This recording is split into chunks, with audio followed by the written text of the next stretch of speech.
Some of you may have heard me tell this true story before, but it bears repeating right now. Let's go all the way back to September 29th, 2006. That's when Petty Officer Michael Monsoor is a United States Navy SEAL operating in Ramadi, Iraq. Monsoor is standing on a roof in Ramadi, and he's standing in front of a doorway to this roof. He has two Navy SEAL teammates lying in the sniper-prone position next to him. They've already taken AK-47 fire and a rocket-propelled grenade, but they're not exactly sure where the enemy is. There's a bit of a lull in the fighting. Insurgents have blocked off the streets in Ramadi, and there's someone on the loudspeaker in the town mosque yelling, "Kill the Americans!" As Monsoor and his team are looking for the next attack, an insurgent from an unknown location throws a grenade up on the roof. It hits Monsoor in the chest, and it falls to his feet.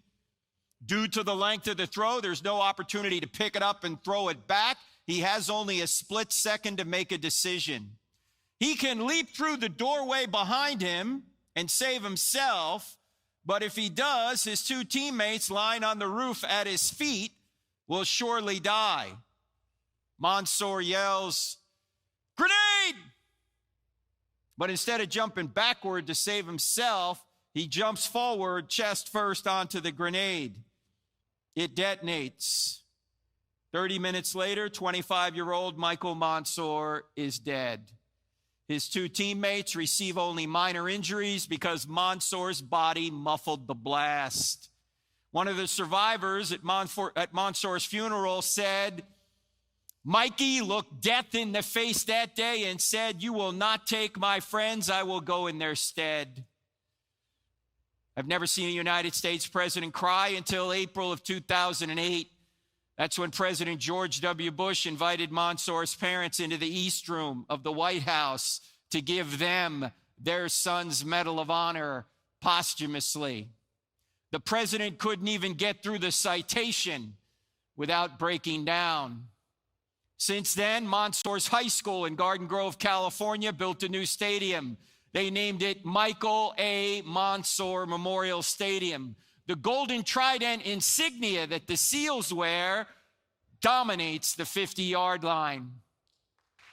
January 2019, San Diego, California, North Island to be specific. The United States Navy commissioned the USS Michael Monsoor, the newest guided missile destroyer in the fleet. This is Monsoor's mother, Sally, being escorted onto the ship named in honor of her fallen son. Now, why did they do this? Because Michael Monsoor literally sacrificed himself to save his friends. There's no greater love than to sacrifice yourself to save your friends, said Jesus of Nazareth before he went to the cross. Michael Monsoor sacrificed himself to save his friends. The question is, would anyone sacrifice himself to save you?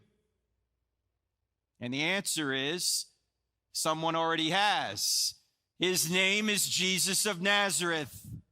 But in today's culture, a lot of people don't think this story's true.